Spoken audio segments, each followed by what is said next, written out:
Buenas tardes, bienvenidos a este tiempo de celebración que tenemos del Redil de Itagüí a las 2:30 de la tarde. Quiero invitarte a que desde tu casa podamos leer el Salmo 63. Dice: Dios mío eres tú, de madrugada te buscaré. Mi alma tiene sed de ti, mi carne te anhela, en tierra seca y árida, donde no hay aguas. Que desde tu casa nos estás escuchando, te invito a que puedas clamar e invocar a Dios desde allí, decirle: Señor, mi alma anhela, tiene sed de ti. Y cierra tus ojos y acompáñame en oración. Padre, te doy gracias, Señor, porque estamos reunidos este domingo, celebrando, reconociendo quién eres tú. Reconocemos, Señor, que tenemos necesidad de ti. Estamos aquí buscando tu rostro, Señor. Nuestra alma tiene sed de ti, nuestra carne anhela, Señor, como tierra seca y árida, donde no hay aguas. Anhelamos tu presencia. Ruego, Señor, que tu Espíritu Santo sea quien hable a nuestras vidas, por medio, Señor, de la alabanza, por medio, Señor, de la escuela dominical, de la predicación, que durante este tiempo, Señor, haya olor a ti, porque reconocemos que te necesitamos. En el nombre de Jesús, amén.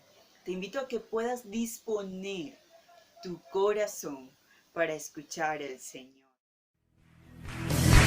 Abre mis ojos, oh Cristo, abre mis ojos, te pido, yo quiero verte, yo quiero verte. Abre mis ojos, oh Cristo, abre mis ojos, te pido, yo quiero verte, yo quiero verte y contemplar tu majestad y el resplandor de tu gloria. Derrama tu amor y poder cuando cantamos santo, y contemplar tu majestad y el resplandor de tu gloria. Derrama tu amor y poder cuando cantamos santo, santo. Santo, santo, santo. Santo, santo, santo. Santo, santo, santo. Yo quiero verte. Decimos santo. Santo, santo, santo, santo, santo, santo, santo, santo, santo, yo quiero verte. Abre mis ojos, oh Cristo, abre mis ojos, te pido, yo quiero verte, yo quiero verte. Abre mis ojos. Abre mis ojos, oh Cristo, abre mis ojos, te pido, yo quiero verte,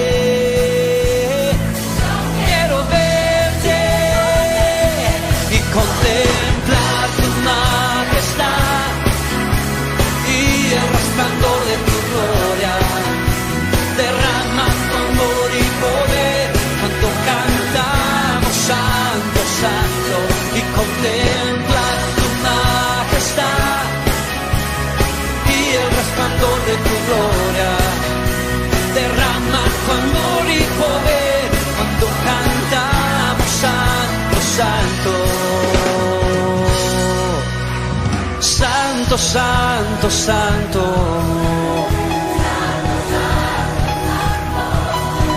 Santo, santo, santo.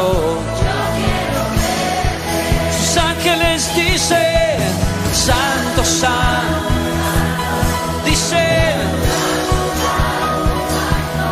cantan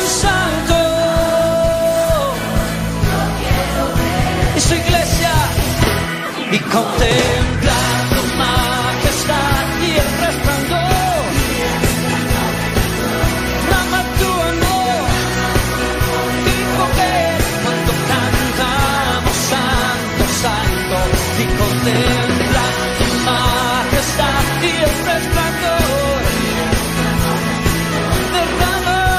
Derrama tu amor y poder cuando cantamos y contemplar y el resplandor.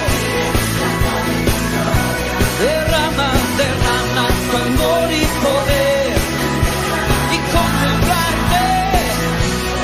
contemplar tu majestad, y el resplandor de tu gloria.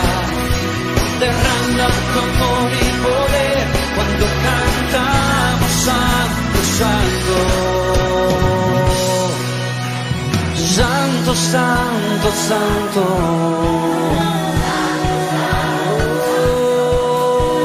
Santo, santo, santo. Quiero verte, Señor. Santo, santo, santo. Tú eres. Decimos.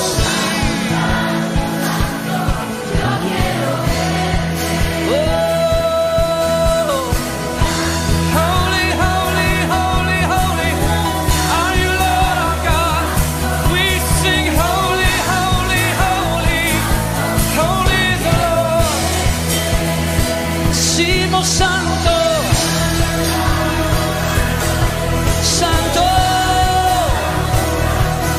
tú eres santo.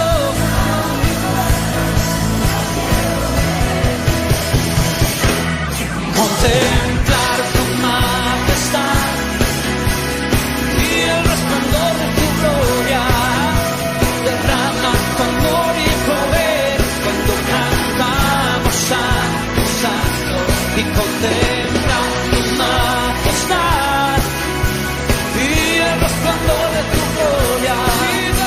Derrama tu amor y poder cuando cantamos santo, santo. Santo, santo, santo. Tú eres.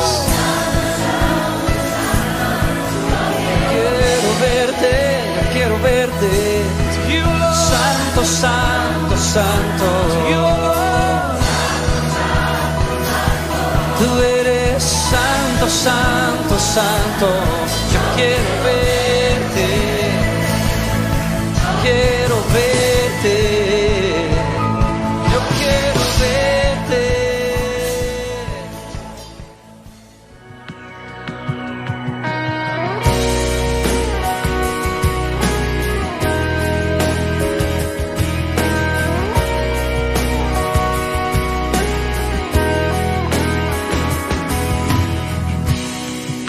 Existen más motivos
sea la gloria, Señor, la alabanza y la adoración.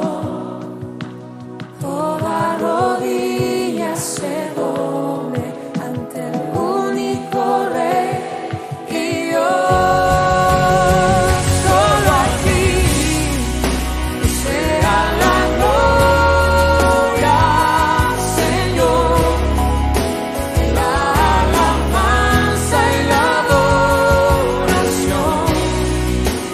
Que toda lengua confiese que tú eres el Señor. Eres el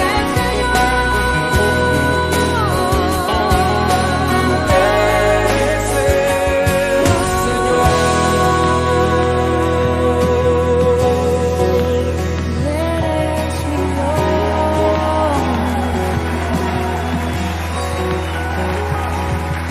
Damos honra y gloria a ti, Señor, con todo nuestro ser, con toda nuestra alma, mente y corazón. Porque hemos decidido, Señor, vivir para ti. Vivir para ti, Señor.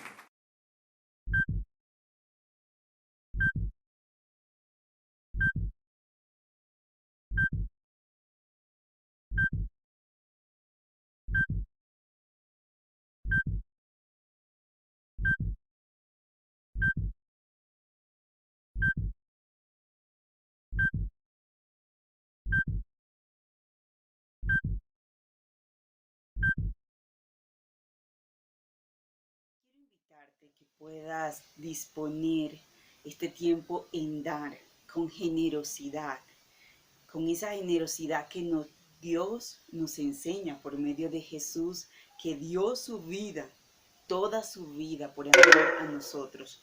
Dice Hechos capítulo 2, el versículo 47, cuando la iglesia estaban ellos reunidos y perseveraban unánimes cada día en el templo y partiendo el pan en las casas, comían juntos con alegría y sencillez, dice el capítulo 2 de Hechos, el versículo 47, alabando a Dios y teniendo favor con todo el pueblo, y el Señor añadía cada día a la iglesia los que habían de ser salvos.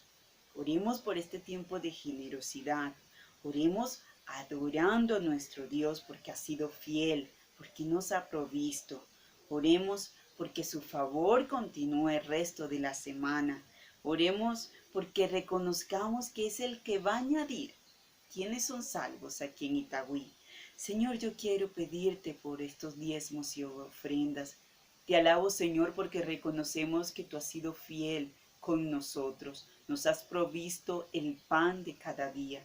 Pero, Señor, yo ruego por aquellos mis hermanos que están pasando necesidad, que seas tú proveyéndoles de un empleo, que seas tú proveyéndoles de lo que necesitan, pero sobre todo, provéeles de fe, aumenta su fe, que ellos confíen y crean en el Todopoderoso. Ayúdanos también a ser una iglesia generosa como la de Hechos, una iglesia que vendía sus posesiones, que daba, Señor, sin esperar nada a cambio, porque entendían el Evangelio. Ayúdanos a encarnar el Evangelio, Padre. Yo te pido que tú bendigas, Señor, que recordemos que tú vas a añadir en Itagüí los que van a ser salvos. Te doy gracias por este tiempo de diezmos y ofrenda. Presentamos, Señor, y rogamos sabiduría para la administración, para que se siga expandiendo tu reino. En el nombre del Padre, del Hijo y del Espíritu Santo. Amén. Hola chicos de Redil Junior, bienvenidos una vez más a este tiempo de escuela dominical. Y quiero que allí donde estés sentadito junto a papá, mamá, una tía, puedas cerrar tus ojos y vamos a dar gracias al Señor por esta tarde hermosa que nos permite compartir de su palabra y aprender una vez más.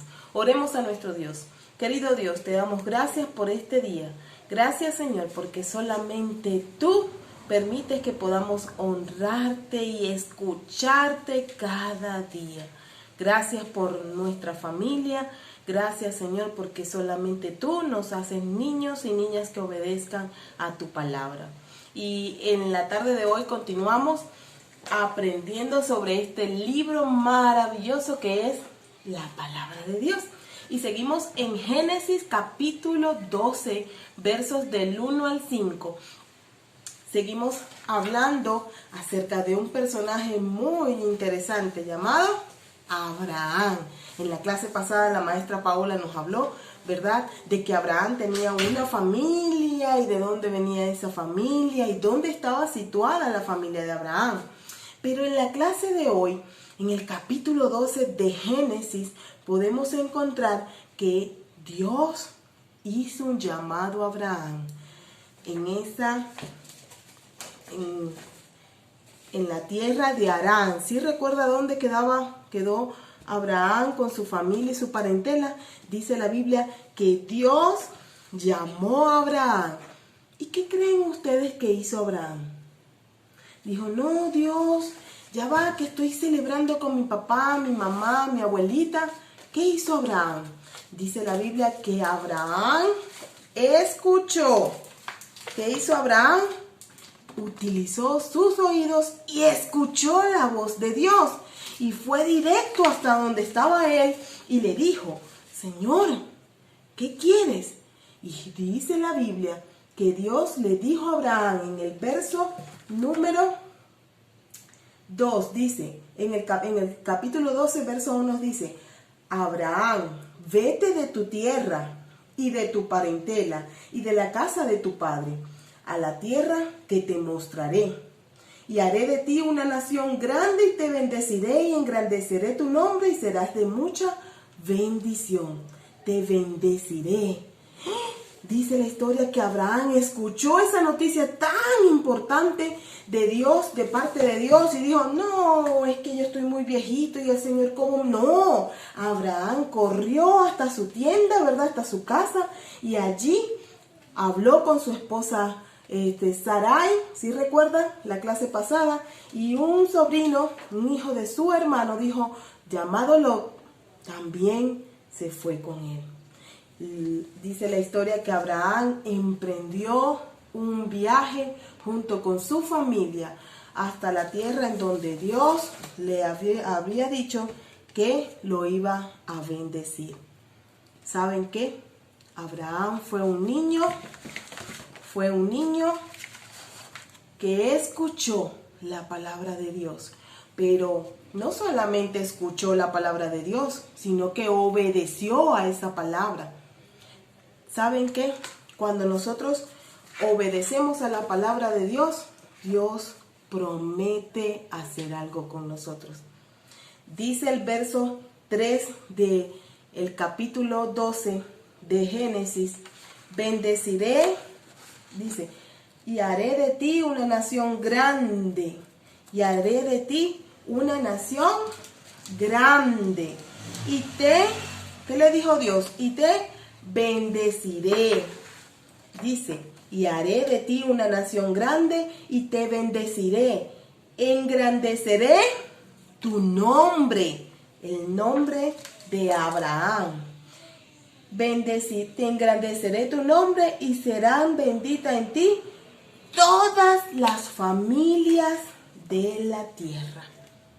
¿Saben qué? Cuando nosotros obedecemos a esa voz de Dios, Él promete hacer grandes cosas con nosotros. ¿Qué te está diciendo Dios hoy? ¿A quién estás escuchando tú hoy? ¿Estás escuchando esa voz de Jesús? ¿Estás escuchando la voz de su palabra? ¿Estás escuchando a las personas de la iglesia que hablan acerca de Jesús? ¿A quién estás escuchando? ¿A quién estás obedeciendo?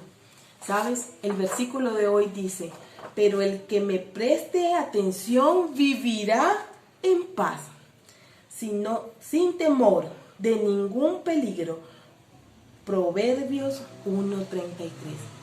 Pero el que me preste atención vivirá en paz y sin temor de ningún peligro. Abraham sabía que quien le estaba hablando a él era Dios. Dios quiere que tú escuches su voz de personas de la iglesia, a papá y a mamá, y que podamos juntos escuchar y obedecer a su llamado. Dios te bendiga. Recuerda este versículo de hoy, esta clase de hoy, donde Abraham escuchó la voz de Dios y obedeció. Con toda su familia fue a la tierra prometida. Así que, Chaito, te pido que durante esta semana puedas poner en práctica esta palabra que estamos aprendiendo hoy y ser chicos y chicas que obedecen a su palabra. Chao, chicos. Dios les bendiga. Nos despedimos con esta hermosa canción. Y así llegar a tu corazón. Obediencia, sinónimo de servicio. Obediencia.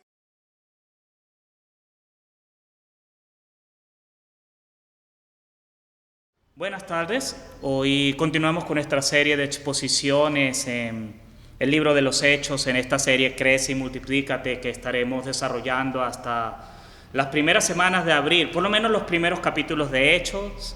Luego estaremos con una serie muy interesante, no les voy a decir el libro, ya está elegido, pero les creo esta expectativa. Quiero centrarme hoy en este capítulo que quiero empezar orando. Quiero que oremos para que la palabra nos hable y nos inspire y que nuestros corazones puedan ser sensibles a la palabra de Dios, especialmente para ti que estás escuchándome a través de un dispositivo, cualquiera que sea, y sé que por mi misma experiencia que hay muchos distractores cuando nos toca escuchar la celebración y la predicación de la palabra por estas pantallas. Así que permíteme orar. Padre, esta tarde quiero pedirte que tu palabra nos hable, Señor, que el mensaje, Señor, que tú nos has preparado, Señor, porque eres tú, Señor, eres tú hablando, Señor, eres tú el que estás moviendo, Señor, todas nuestras circunstancias, nuestra historia, aún el mundo entero, Señor, para revelarte a nosotros, Señor. Que seas tú hablándonos, que esta palabra, Señor, de esta tarde nos confronte, Señor, con lo que necesitamos escuchar de ti, Señor. Sobre todo, Señor, que nos invite a la obediencia, una obediencia a tu evangelio, Señor. Así que empezamos, Señor, pidiéndote que quites todo distractor, Señor.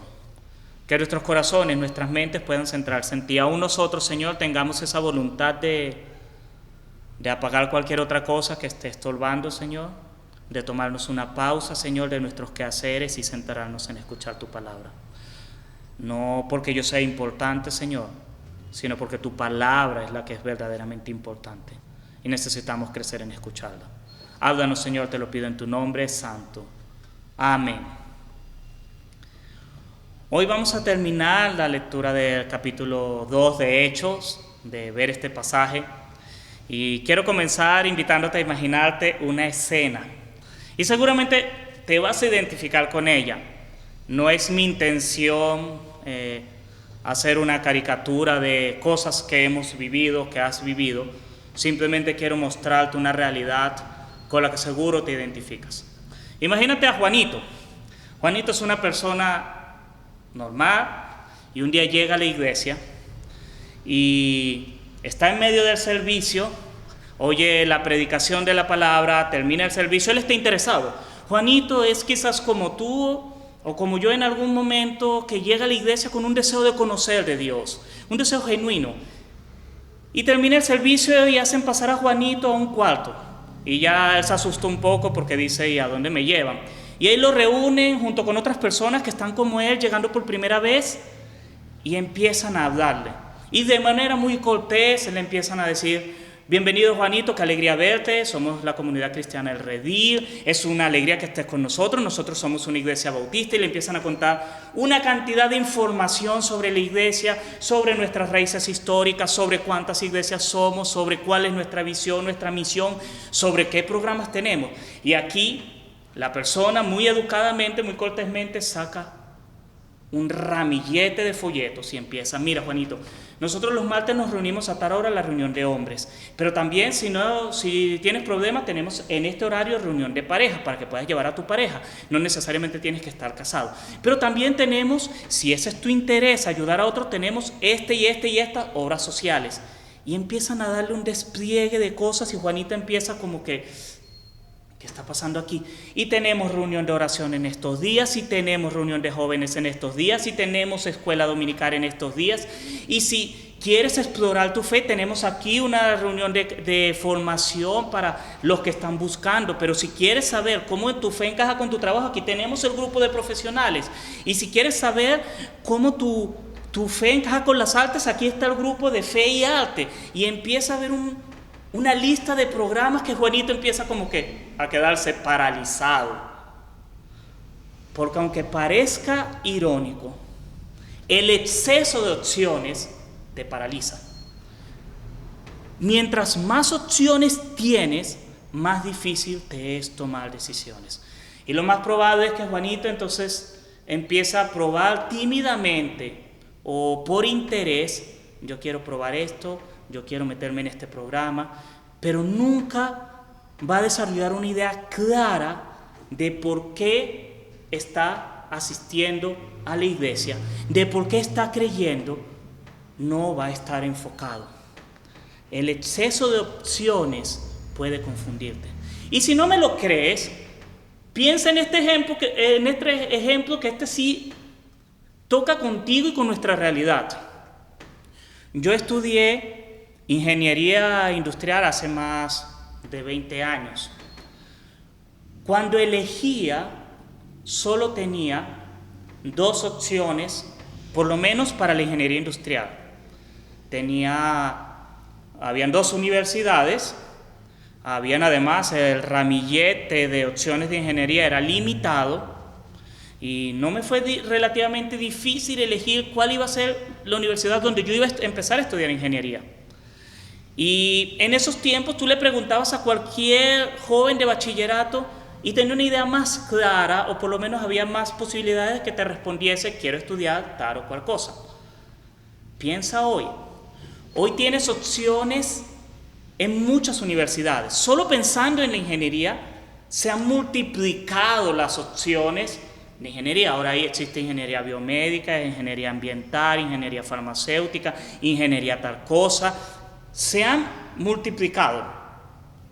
Pero además las opciones de estudios, la cantidad de universidades que se han creado, las cantidades de carreras que se han abierto, y tenemos también las opciones virtuales, porque ahora puedes estudiar ingeniería con una universidad en cualquier parte del mundo si cumples los requisitos para entrar a una modalidad virtual.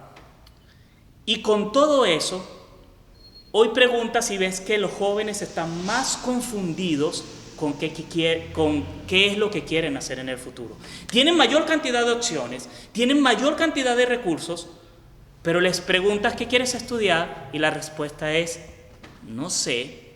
Y cada vez es más común ver el caso del joven que lo conoces estudiando 5º semestre de música y descubres que tiene anteriormente 2 semestres de veterinaria, después pasó a ingeniería civil y después de la ingeniería civil pasó al derecho y terminó estudiando música. La cantidad de opciones a veces puede paralizarnos. A veces, como Juanito, en la iglesia estamos paralizados porque tenemos tantas opciones, tantos programas, que no sabemos qué vamos a hacer, hacia dónde vamos a ir como iglesia. Pensando en esta serie Crece y Multiplícate, quiero decirte que para crecer y multiplicarnos como iglesia, cumplir el plan de Dios para el redil, para nuestra iglesia el redil, debemos entonces empezar a enfocarnos y quitar opciones, a veces opciones muy buenas, y quedarnos con la mejor. Eso fue lo que hizo Pedro en su primer discurso. Entonces quiero leerte Hechos capítulo 2, una sección bastante larga, los versos que van del 14 al 40. Y vamos a ver cómo Pedro enfoca su mensaje. Es el momento de oro de Pedro. Y él enfoca el mensaje para limitar las opciones. Y eso es una de las razones por las que Iglesia en Hechos crece. Porque era una iglesia enfocada. Así que acompáñame en esta lectura. Voy a leer a favor tuyo Hechos capítulo 2, versos del 14 al 40. Y en los primeros versos del capítulo 2 se ha derramado el Espíritu Santo, hay grandes preguntas, algunos terminan burlándose, eso es el final del verso 13, que dicen, ¿están borrachos? Y ahora Pedro responde, este es el pasaje. Entonces Pedro, con los 11, se puso de pie y dijo a voz en cuello, compatriotas judíos y todos ustedes que están en Jerusalén, déjenme explicarles lo que sucede. Presten atención a lo que les voy a decir. Estos no están borrachos como suponen ustedes. Apenas son las 9 de la mañana. En realidad, lo que pasa es lo que anunció el profeta Joel. Y él cita ahora un pasaje de la profecía de Joel. Sucederá que en los últimos días, dice Dios, derramaré mi espíritu sobre todo el género humano. Los hijos y las hijas de ustedes profetizarán. Tendrán visiones los jóvenes y sueños los ancianos. En esos días derramaré mi espíritu, aún sobre mis siervos y mis siervas, y profetizarán. Arriba en el cielo y abajo en la tierra mostraré prodigios, sangre, fuego y nubes de humo. El sol se convertirá en tinieblas y la luna en sangre, antes que llegue el día del Señor, día grande y esplendoroso. Y todo el que invoque el nombre del Señor será salvo. Pueblo de Israel, continúa Pedro, escuchen esto. Jesús de Nazaret fue un hombre acreditado por Dios ante ustedes con milagros, señales y prodigios, los cuales realizó Dios entre ustedes por medio de él, como bien lo saben.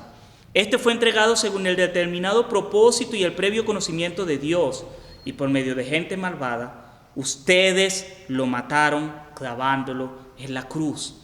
Sin embargo, Dios lo resucitó librándolo de las angustias de la muerte, porque era imposible que la muerte lo mantuviera bajo su dominio. En efecto, David dijo de él, y aquí va a citar un salmo que dice, veía yo al Señor siempre delante de mí, porque Él está a mi derecha para que no caiga. Por eso mi corazón se alegra y canta con gozo. Mi lengua, mi cuerpo también vivirá en la esperanza. No dejarás que mi vida termine en el sepulcro, no permitirás que tu santo sufra corrupción. Me has dado a conocer los caminos de la vida, me llenarás de alegría en tu presencia. Hermanos, permítanme hablarles con franqueza acerca del patriarca David, así continúa Pedro en su discurso, que murió y fue resucitado, y cuyo sepulcro está entre nosotros hasta el día de hoy. Era profeta y sabía que Dios le había prometido bajo juramento poner en el trono a uno de sus descendientes. Fue así como previó lo que iba a suceder, refiriéndose a la resurrección del Mesías. Afirmó que Dios no dejaría que su vida terminara en el sepulcro, ni que su fin fuera la corrupción. A este Jesús Dios lo resucitó, y de ello todos nosotros somos testigos. Exaltado por el poder de Dios, y habiendo recibido del Padre el Espíritu prometido, ha derramado esto que ustedes ahora ven y oyen. David no subió al cielo, y sin embargo declaró, otra cita más, dijo el Señor a mi Señor, siéntate a mi derecha, hasta que ponga a tus enemigos por estrado de tus pies. Y concluye, por tanto, sépalo bien todo Israel, que a este Jesús, a quien ustedes sacrificaron, Dios lo ha hecho Señor y Mesías. Cuando oyeron esto, todos se sintieron profundamente conmovidos y les dijeron a Pedro y a los otros apóstoles, hermanos, ¿qué debemos hacer? Arrepiéntanse y bautícese cada uno de ustedes en el nombre de Jesucristo para perdón de sus pecados. Les contestó Pedro, y recibirán el don del Espíritu Santo.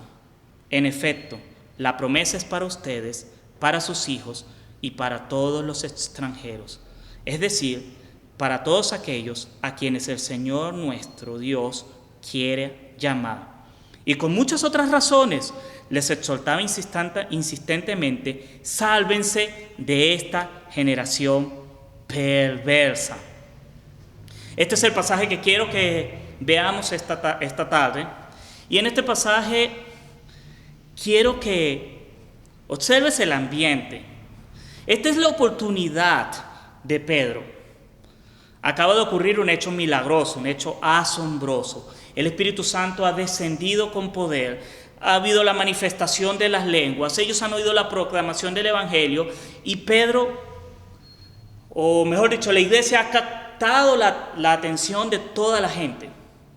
Hay algunos que se han acercado con mucha expectativa, maravillados, dice el verso 12 de este capítulo 2. Otros están en un tono más escépticos y aún de burla, diciendo, esta gente lo que está es borracha, por eso está hablando como loca y cosas que nosotros no entendemos. Lo cierto es que han captado la atención, han cautivado al público, y esta es la oportunidad que tiene la iglesia de lanzarse a la predicación, de poder decir cuál es la razón de su fe. Y me imagino que las opciones para Pedro deben haberse multiplicado muchísimo. O sea, ¿qué cosas podía decir Pedro en ese momento? Pedro podía decir, ven, tenía razón, era Jesús. Pedro podría haberse puesto a contar testimonios, o podría haberse puesto a contar sobre la vida de Jesús, hacer un recuento de las parábolas. O podría haberse levantado acusadoramente y decir, ustedes son los equivocados en esta historia, ¿ven que nosotros tenemos razón? O pudiese haberse puesto a hacer una profunda y seguramente muy interesante disertación sobre qué significaba esos prodigios, esas señales, y hablar de los tiempos finales y del juicio venidero y de cómo habrá señales. Tiene muchas cosas. Pero Pedro decide enfocarse, y este foco lo vamos a ver a lo largo de todo el libro de Hechos, en el Evangelio. Es por eso que he llamado a esta exposición de la palabra una iglesia enfocada, cautiva con el Evangelio. Queremos ser una iglesia que está enfocada, vamos a estar cautivando con el Evangelio. Una iglesia que está verdaderamente enfocada, que crece enfocada en la palabra, cautiva solo con el Evangelio. Y eso es lo que hace Pedro en este pasaje. Está enfocándose, está predicando solo el Evangelio, y eso tiene un éxito grande. De hecho, puedo resumir, y quiero resumir todo el mensaje en esta frase que voy a ir desarrollando a lo largo de los siguientes minutos. Una iglesia que está enfocada es aquella que tiene un solo discurso para cautivar, y ese discurso es el Evangelio. Una iglesia que está enfocada tiene un solo discurso, el Evangelio. Y ese Evangelio es predicado como la razón del poder de esa iglesia, como el plan de Dios, como tu mayor problema, el mayor problema de los hombres, y como la respuesta más urgente que debemos dar. Este pasaje, este capítulo 2, muestra una iglesia enfocada que tiene un solo discurso, el Evangelio. Y aquí el Evangelio es presentado en esas 4 ideas: la razón de su poder, el plan de Dios revelado, el mayor problema y lo más urgente que debe responder. Así de eso quiero hablar. Una iglesia enfocada solo tiene un discurso, y es el Evangelio. El Evangelio visto como razón de ser, como plan de Dios, como tu problema y como la respuesta urgente que tienes que dar en este momento. Eso es lo que Pablo desarrolla en este capítulo 2, y quiero invitarte entonces a que pensemos en estas 4 ideas. La primera, la razón del poder de la iglesia. Mira los versos que van del 17 al 21. Pablo ahí está citando Joel capítulo 2, versos 28 al 32, y está hablando del poder que se está manifestando. Él está diciendo, mire, lo que ustedes acaban de ver, esta demostración de poder, que algunos están asombrados y otros están diciendo, ¿qué disparate es este? Están borrachos. Esto es el poder de Dios derramado por el cumplimiento de las promesas en Cristo. Pero aquí lo asombroso, lo importante es que Pedro no se queda a disertar, a decir sobre qué significa una luna de sangre o un sol. Técnicamente está hablando de eclipses solares y eclipses de luna, que por cierto en este contexto religioso de ese tiempo tenían unas connotaciones muy fuertes espiritualmente, no eran solo hechos científicos como los podemos ver hoy. Pero Pedro no se queda ahí, él va a la cruz, él va a decirle a la gente, miren, la razón de por qué ustedes están cautivados, porque ustedes están asombrados es Jesucristo, es lo que Él ha hecho, lo que Él es. Una iglesia enfocada es la que le dice a nuestro amigo Juanito que la razón por la que él siente algo de que debe buscar de Dios es porque el Señor lo está llamando. No porque tenemos buena música, no porque tenemos el programa hecho a tu medida, no porque somos capaces de satisfacer tus necesidades, porque Jesús, el Evangelio, es la fuente de nuestro poder. Enfocarnos es poder decir, sí, miren, la gente se siente bien aquí porque somos amorosos, la gente se siente bien aquí porque el que predica intenta hacerlo y con el poder del Espíritu, y el Espíritu Santo se manifiesta en medio de los testimonios, en medio de la alabanza, en medio de las oraciones. Sí, pero eso no es lo importante. La fuente del poder es Jesucristo, es el Evangelio. Somos pecadores transformados. Nosotros podríamos, y el desenfoque nos lleva muchas veces a distraer a la gente y empezar a pensar la iglesia en términos de qué opciones podemos ofrecer y creer que esas son las fuentes del poder de nuestra iglesia.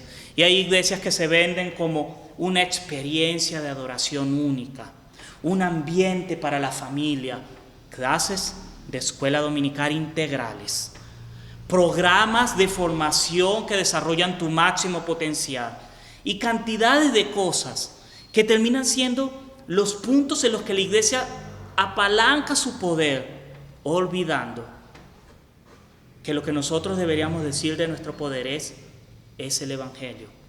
Lo que hace una iglesia poderosa es el Evangelio. Lo que debería cautivar a las personas al venir aquí al redil es el poder del Evangelio. No si las sillas son cómodas, no si el lugar es accesible, no si tenemos un excelente grupo de adoración que es capaz de tocar canciones muy complejas y que con eso demostramos cuánto amamos el arte. Esas son cosas importantes, sí, pero no debemos decir que son la razón del poder de la iglesia. Cuando empezamos a decir eso, estamos claramente diciendo o estamos claramente demostrando que hemos perdido el foco. Pedro no lo pierde. Le preguntan a Pedro qué es lo que está pasando y él dice, es el Evangelio, es la cruz, no son las lenguas, no son las profecías, es el Evangelio. Una iglesia enfocada que cautiva recuerda siempre que la fuente de su poder es el Evangelio. Y para aclararlo más, Pedro desarrolla los siguientes 3 puntos que vamos a ver a qué se refiere con esto del Evangelio. Lo segundo, el plan de Dios. Pedro continúa en los versos 22, 24 y 31 y 33 recordando enfáticamente: pueblo de Israel, escuchen esto. Jesús de Nazaret fue un hombre acreditado por Dios ante ustedes con milagros, señales y prodigios, los cuales realizó Dios entre ustedes por medio de él, como bien lo saben. Este fue entregado según el determinado propósito y previo conocimiento de Dios, y por medio de gente malvada, ustedes los mataron clavándolo en la cruz. Sin embargo, Dios lo resucitó librándolo de las angustias de la muerte, porque era imposible que la muerte lo mantuviera bajo su dominio. Y en el 31 y 33, él vuelve a decir: fue así como previó lo que iba a suceder, refiriéndose a la resurrección del Mesías. Afirmó que Dios no dejaría que su vida terminara en el sepulcro, ni que su fin fuera la corrupción. A este Jesús, Dios lo resucitó y de ello todos nosotros somos testigos, exaltado por el poder de Dios, y habiendo recibido del Padre el Espíritu Santo prometido, ha derramado esto que ustedes ahora ven y oyen. El Evangelio es el plan de Dios. La iglesia enfocada reconoce esa realidad, que no es improvisación. Nosotros no deberíamos ser una iglesia accidentada, que abre programas simplemente porque se dio la oportunidad. No.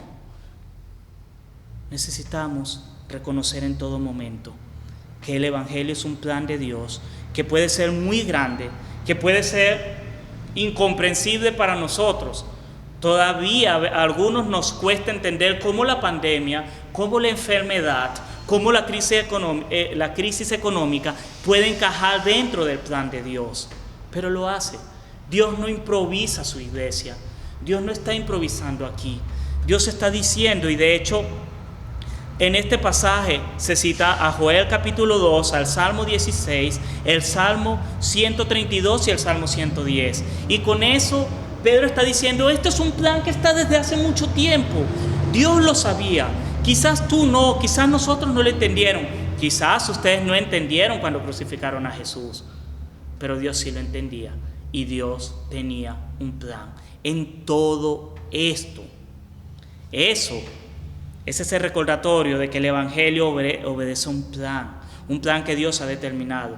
Y es un plan que para nosotros es grande, que requiere fe, que requiere paciencia, pero que está ahí.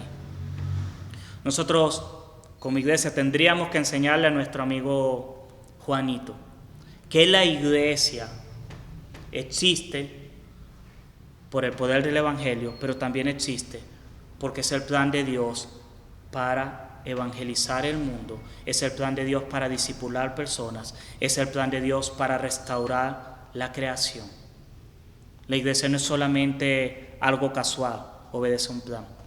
Pero al ser un plan de Dios, es también enseñarle a Juanito en el discipulado que a veces no vamos a entender lo que Dios está haciendo. A veces no nos lo vamos a imaginar y no necesitamos hacerlo. La iglesia enfocada reconoce, Dios tiene un plan y Dios sabe cómo solucionarlo, aunque yo no lo entienda. Y a veces pienso en esto en mi hija, en Esther. Ella tiene una confianza ciega en mí. Y cada vez que se le rompe un juguete o tiene un problema, ella solo lo soluciona como, papá, tú lo vas a arreglar. Y ella cree a veces, y pareciese que dijese que, insinúa que yo tengo un plan, que yo lo sé arreglar todo, que mi caja de herramientas es una caja mágica donde hay cosas para reparar y arreglar todo. Y ella lo dice con toda la confianza y la inocencia. No importa, papá lo va a arreglar. Y puede ser un espejo roto y ella cree que yo voy a poder restaurarlo. Nosotros necesitamos tener ese tipo de confianza en Dios y poder decir, ahorita no sabemos qué nos depara en el futuro, no sabemos qué vamos a hacer, no sabemos cuánta gente va a venir, no sabemos dónde va a estar la sede de la iglesia, pero Dios sí lo sabe y Dios tiene un plan y nosotros tenemos que caminar en obediencia a Él. Así que lo segundo que Pedro les recuerda aquí a la gente es, Dios tenía un plan. La cruz no fue un accidente, la cruz no fue un inconveniente, no fue un tropiezo en los planes de Dios. Era el plan de Dios, la cruz era el plan de Dios, por eso es poderosa. Pero Pedro no se queda aquí. En los versos 22, 24, 33 al 36, Pedro va directo al corazón del problema del Evangelio. Tú. Miren lo que, tomando como ejemplo nada más lo que dice los versos 22 al 24. Pueblo de Israel, escuchen esto. Jesús de Nazaret fue un hombre acreditado por Dios ante ustedes con milagros, señales y prodigios, los cuales realizó entre ustedes por medio de él, como bien lo saben. Este fue entregado según el determinado propósito y previo conocimiento de Dios y por medio de gente malvada. Ustedes lo mataron clavándolo en la cruz. Sin embargo, Dios lo resucitó, librándolo de las angustias de la muerte, porque era imposible que la muerte lo mantuviera bajo su dominio. En efecto, y bueno, y continúa desarrollando la idea de lo que dice David en los versos 33 al 36, recuerda que él fue exaltado por el poder de Dios, fue recibido por el Padre y recibió el Espíritu Santo. Y dice, dijo el Señor a mi Señor, siéntate a mi derecha hasta que ponga a tus enemigos por estrado de tus pies. Por tanto, sepa los vientos de Israel que a este Jesús, a quien ustedes crucificaron, Dios lo ha hecho Señor y Mesías. El Evangelio que predica una iglesia enfocada es un evangelio que reconoce el problema que todos tenemos con Dios. No es un evangelio que habla sobre tus posibilidades de milagro, sobre tus posibilidades de ser multimillonario, sobre tus posibilidades de felicidad. Pedro pudo haber hablado de muchas cosas. Pudo haber hablado del amor de Dios, pudo haber hablado de la reconciliación, pudo haber hablado de lo hermoso de un Dios universal que hizo que todos pudiesen entender y rompió las barreras del idioma y ahora todos podían entender las diferentes lenguas. Pedro pudo haber hablado de muchas cosas, pero se enfocó en el asunto importante de tu relación con Dios. Tú eres culpable ante Dios de pecado. Y uno diría, esto es asombroso.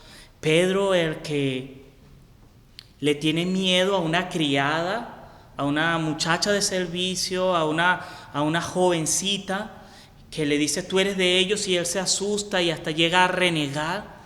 Ahora está parado frente a estos hombres, a estas autoridades, a gente posiblemente con cierto poder, cierta posición y le dice ustedes son la gente malvada, ustedes son los culpables de la muerte de Jesús. Pedro está reconociendo que algo que debe tener una predicación enfocada en el Evangelio es el reconocimiento de nuestro problema con Dios. Nosotros nos hemos apartado de Dios.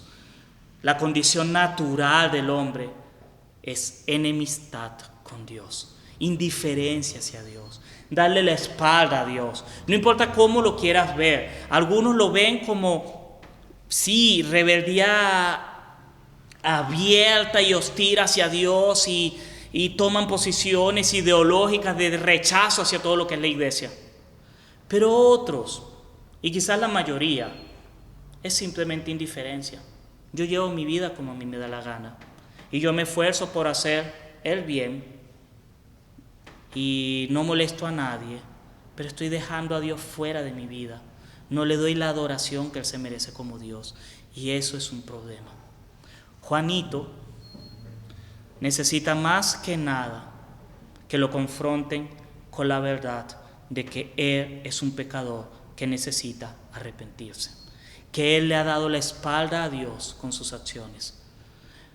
La predicación que se le debe dar a él, el evangelio que se le debe dar a él, no es el evangelio que ofrece sanidad, que ofrece solución de sus problemas, que ofrece felicidad.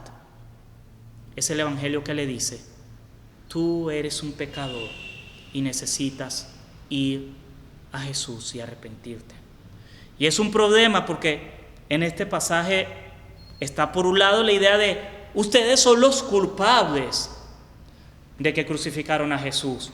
Pero también dice, pero Dios lo ha resucitado con poder y lo ha hecho Señor y Mesías.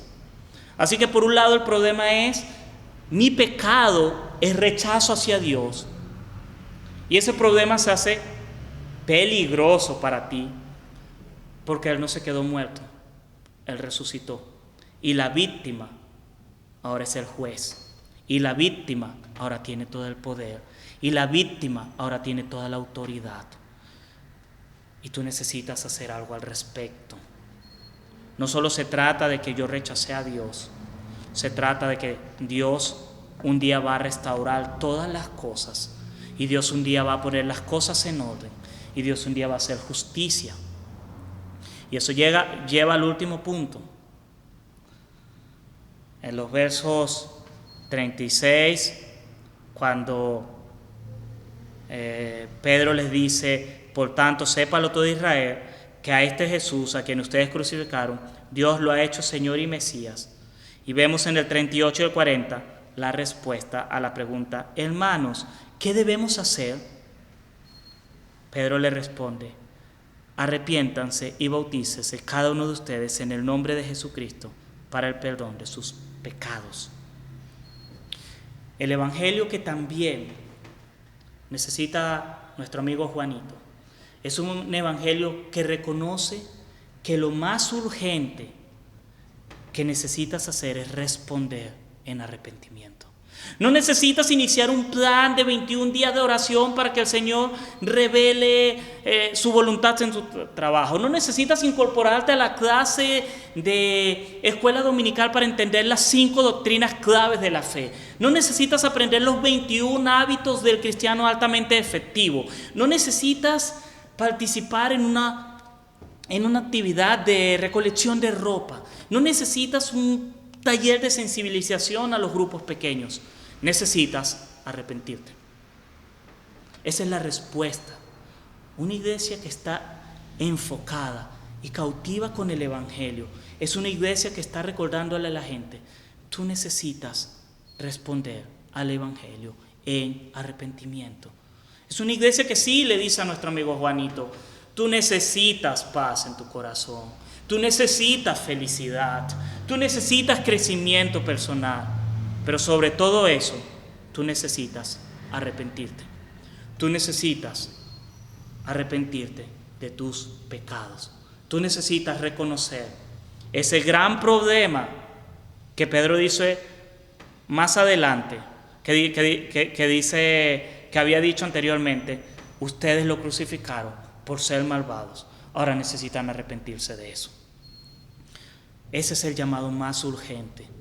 Una iglesia que esté enfocada y cautiva con el evangelio es esa iglesia que reconoce que la razón, la fuente de su poder es el evangelio, es la cruz, que reconoce que Dios tiene un plan, que el evangelio es ese plan para restaurar su creación, para restaurar vidas, para restaurar familias. No son los programas, es el evangelio. Pero también es una iglesia que reconoce que el evangelio tiene un problema que debe abordar todo ser humano, que el evangelio no es solamente palabra de consuelo para que seas feliz, te habla de tu problema con el pecado y te insta a que respondas con urgencia en arrepentimiento. Eso es lo que está haciendo Pablo, eso es lo que está haciendo Pedro aquí. Les está mostrando cuál es el enfoque. Él solo tiene un discurso. Él, en ese sentido, Pedro es monotemático. Va a responder: miren todas estas opciones, pero yo solo me quedo con el evangelio. El evangelio como razón del poder de la iglesia. El evangelio como el único plan de Dios para la iglesia. El evangelio como el problema más grande que debes atender. Y el evangelio como la respuesta más importante que debes dar. Nos centramos en eso, nos enfocamos en eso y vamos a ser una iglesia que cautiva. Vamos a ser una iglesia que crece, que se multiplica por la gracia de Dios. Es lo que necesitamos para crecer. Ese era el único discurso que tenía Pedro aquí. Y ese único discurso, y aquí es donde está el poder de ese enfoque. Cuando tú te enfocas en una sola cosa, lo más probable es que vas a llegar a la gente a un solo tipo de respuesta, no muchas respuestas. ¿Se recuerdan de Juanito? Juanito le presentaron todos los programas, todos los ministerios. Él puede responder de cualquier manera y puede decir: yo me meto con la clase de profesionales y la de deporte cristiano y ya estoy siendo un buen creyente y estoy haciendo las cosas bien. Y quizás no. Si nos enfocamos solo en el evangelio, hay una sola respuesta posible y es la obediencia. Quiero leerte los versos del 37 al 40. Cuando oyeron esto, todos se sintieron profundamente conmovidos y les dijeron a Pedro y a los apóstoles: hermanos, ¿qué debemos hacer? Arrepiéntanse y bautícese cada uno de ustedes en el nombre de Jesucristo para perdón de pecados, les contestó Pedro, y recibirán el don del Espíritu Santo, En efecto, la promesa es para ustedes, para sus hijos y para todos los extranjeros, es decir, para todos aquellos a quienes el Señor nuestro Dios quiera llamar. Y con muchas otras razones les exhortaba insistentemente: sálvense de esta generación perversa. ¿Sabes? No basta con que digas, sí, amén, wow, qué interesante. Tú debes responder en obediencia, obedeciendo. Y hay 3 cosas, y con esto quiero ir terminando, de la respuesta de obediencia que el Evangelio está llamando a tu vida. Y aparecen en la respuesta de Pedro en el verso 38. Arrepiéntete, bautízate y recibe el don del Espíritu Santo. Y quiero que lo veas como 3 niveles de obediencia.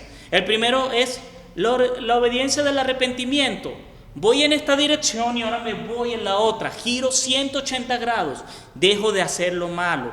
Cambio mi corazón. Renuncio a la ira, renuncio a la lascivia, renuncio a la avaricia. Eso es arrepentirse. Es decir, renuncio a esto por obediencia a Dios. Es algo del corazón. Ese es el arrepentimiento. Es decir, Señor, soy pecador y quiero dejar de ser pecador. Quiero obedecerte ahora. Ese es el primer llamado. Necesitas reconocer que eres un pecador, que necesitas de la gracia del Evangelio. Pero luego Pedro da un paso más allá y dice, bautícense. Y aquí la idea del bautismo es el bautismo como ese testimonio de que estoy dejando este tipo de vida y ahora me estoy uniendo al cuerpo de Cristo. Aquí el bautismo no es solamente pensar, bueno, voy a un río, me sumerjo y me salí. Es que te involucras con la iglesia. Es que empiezas a pensar en términos de que la iglesia es mi familia. Es que empiezas a pensar en decir, yo creo que soy un pecador, necesito de Dios. Y voy a empezar a ir todos los domingos a la iglesia. Y voy a conectarme a un grupo de vida. Y voy a empezar a servir y caminar con esta comunidad de creyentes llamada iglesia.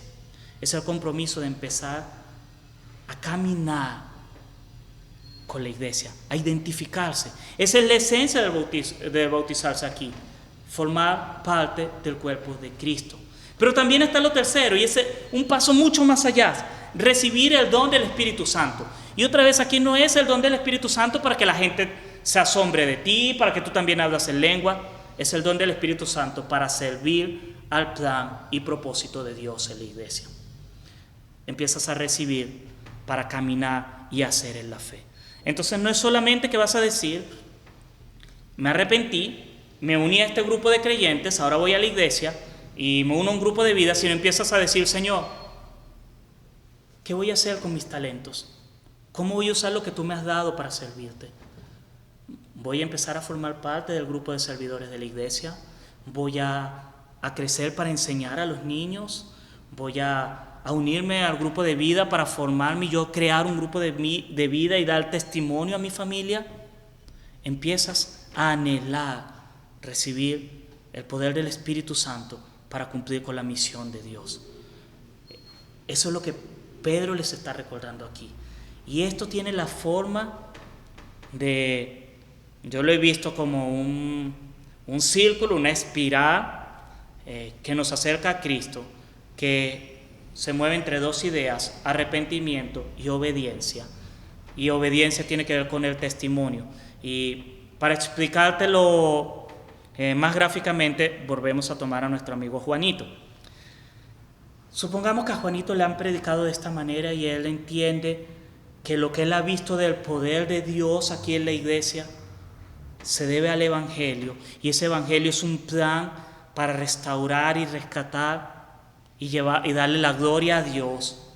Y él entiende, y en esa predicación le dijeron su mayor problema era el pecado y él necesitaba arrepentirse, y por eso su respuesta a la que le impulsaron insistentemente, arrepiéntete, él se arrepiente y él dice, sí, soy un pecador, estoy en enemistad con Dios. Se arrepintió y empieza a obedecer, y a medida que él empieza a obedecer, él empieza a caminar con Dios, pero se da cuenta de, yo también soy una persona orgullosa. soy una persona egoísta y se tiene que arrepentir de su egoísmo. Y la obediencia de ese egoísmo es aprender a ser generoso. Aprender a ser generoso y aprender a amar a otros. Y practicando esa obediencia de amar a otros, se da cuenta que le cuesta amar porque guarda rencor. Y como guarda rencor, él dice, tengo que arrepentirme del rencor. Y tiene que obedecer yendo a aquellas personas a las que le ha guardado rencor y pidiéndoles perdón. Y da ese paso de obediencia. Y lo más probable es que ese nuevo paso de obediencia le va a llevar a otro paso de arrepentimiento. Por eso es un círculo. Y por eso es que Pedro no se contenta con decirles, ya les prediqué, chao, sino dice que constantemente, porque todos los creyentes estamos llamados a vivir en ese círculo. Obedecemos y la obediencia nos muestra un área más de arrepentir. Y descubres que detrás de tu orgullo había miedo y desconfianza en Dios y te tienes que arrepentir. Y cada vez ese círculo de arrepentimiento y obediencia se va cerrando en torno a la cruz de Cristo. Y eso es lo que nosotros llamamos santificación. Quiero terminar que mires la imagen de este círculo y pienses qué cosa necesitas arrepentirte. Algo que sabes que hoy, y puede ser algo tan básico como decir, necesito reconocer que Jesucristo es mi Salvador, necesito reconocer y necesito arrepentirme de mi rebeldía contra Dios. O puede ser algo más sutil como necesito arrepentirme de la pereza con la que me estoy excusando de no ir los domingos a la iglesia. Por un lado, y por otro pienses en un paso de obediencia para cumplir ese arrepentimiento. Recuerda, arrepiéntete, bautízate y recibe el don del Espíritu Santo. Es un caminar que comienza con una decisión del corazón, pero se materializa en acciones visibles que te acercan a Dios. Así que piensa en algo de obediencia.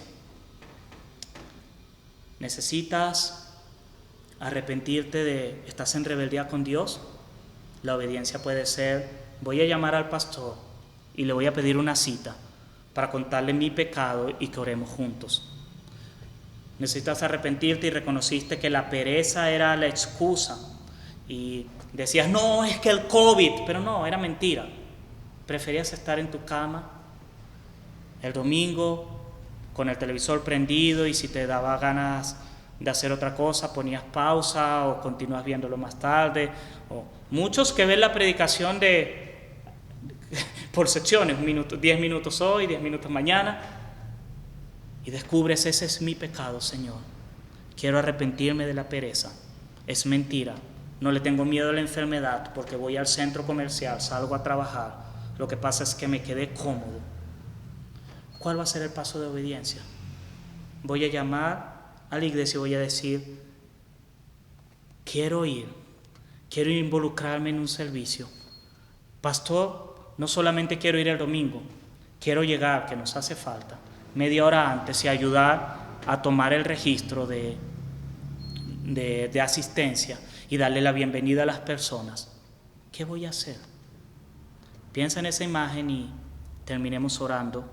Y espero que puedas hacerlo, que puedas caminar y llevar tu arrepentimiento más allá de simple teoría del wow, es cierto. Puedes llevarlo a actos de obediencia, porque vas a necesitarlo hacer todo el tiempo. No te preocupes, toma una sola. Tenemos toda esta vida para arrepentirnos. Yo tengo que dosificar mis puntos de arrepentimiento diario para no sobresaturarme. Tomo uno a la vez y decido obedecer. Y después tomo otro y decido. Y eso es la manera en la que me acerco a Cristo. Eso es la santificación. Déjame terminar orando. Padre, todos necesitamos, Señor, arrepentirnos. Si creemos, Señor, que ya me he arrepentido y que no tengo una cuenta contigo, Señor, perdóname porque estoy siendo orgulloso y me estoy autoengañando. Y necesito entonces ser tal vez más sincero y ser tal vez más sensible a tu voz, Señor, porque seguramente no te estoy obedeciendo, Señor. Te pido que cada uno de los que está escuchando en este momento, Señor, pueda oír tu voz, Señor, a aquello a lo que tú le estás llamando, Señor, que puede ser algo tan urgente y crítico como reconocerte como Señor y arrepentirse del pecado de rebeldía contra ti, Señor. Algo que necesita una respuesta inmediata y urgente, Señor. O puede ser algo, Señor, que quizás requiera un plan de trabajo, como restaurar una relación familiar, como abandonar una senda de pecado, Señor. No sé, pero te pido que podamos empezar a ver a que tú nos estás llamando al arrepentimiento y qué cosas debemos hacer hoy, puntualmente, urgentemente, para corregir ese pecado, Señor. Revélate a la vida de cada uno de nosotros, Señor, y muéstranos hacia dónde ir y cómo obedecerte, Señor. Te lo pido, mi Señor, en tu nombre precioso. Amén, Señor. Espero que el Señor te ayude en este proceso. Recuerda conectarte a nuestros grupos de vida para que son una oportunidad valiosísima para caminar en este ciclo de arrepentimiento y obediencia, y que la gracia de Dios sea contigo. Nos vemos en el próximo domingo. Espero verte presencialmente, personalmente. Dios te bendiga.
Revélanos tu gloria.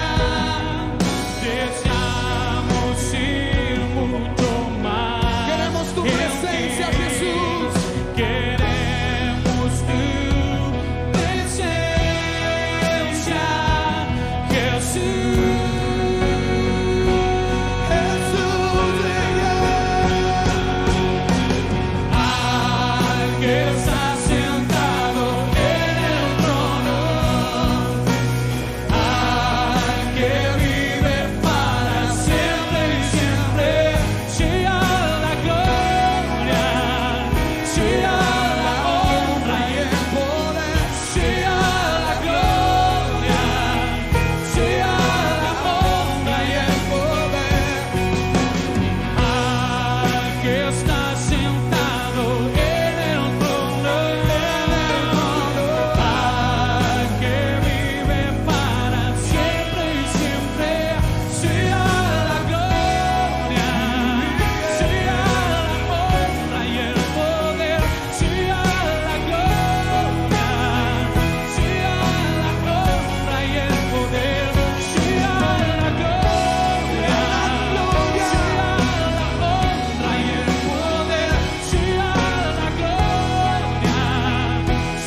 Iglesia, muchas gracias por acompañarnos hasta este momento, al final de esta prédica.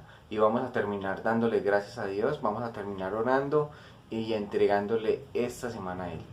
Señor, gracias por este tiempo de predicación, donde se pudo escuchar tu palabra. Que esa palabra no salga vacía de nosotros, Señor. Que pueda transformar nuestro corazón, Señor. Tanto a los que ya creemos en ti, Señor, para reafirmar nuestra fe y santificarnos, también para aquellos que son nuevos creyentes que apenas están empezando a escuchar de ti, Señor, para que seas tú sembrando, haciendo crecer esa semilla que ha sido sembrada hoy en su corazón, Señor, y que pueda dar frutos en su momento, Señor. Te pido que como iglesia nos unas, Señor, amándonos unos a otros, Señor, mostrando tu carácter, Señor, y que como iglesia podamos exaltar tu nombre. Te entregamos las necesidades de la iglesia, las necesidades de las personas que hoy nos ven, las necesidades de todos nosotros, tanto físicas como económicas y también nuestra salud, Señor. Todas esas personas enfermas, Señor, tú eres un Rey soberano, Señor, que te puedes glorificar en medio de una quiebra económica, Señor, en medio de una enfermedad, Señor. Te pido que no nos abandones porque necesitamos de ti, necesitamos depender de ti, Señor. En tu nombre entregamos este día y esta semana. Amén. Bueno, iglesia, quedan despedidos y espero que esta semana sea de bendición. Recuerden acercarse a la palabra en cada momento, orar sin cesar, porque lo necesitamos. Necesitamos esa comunión continua con Dios para que Él nos revele su voluntad, su santa voluntad en nosotros. Así que nos vemos el próximo domingo. Feliz tarde.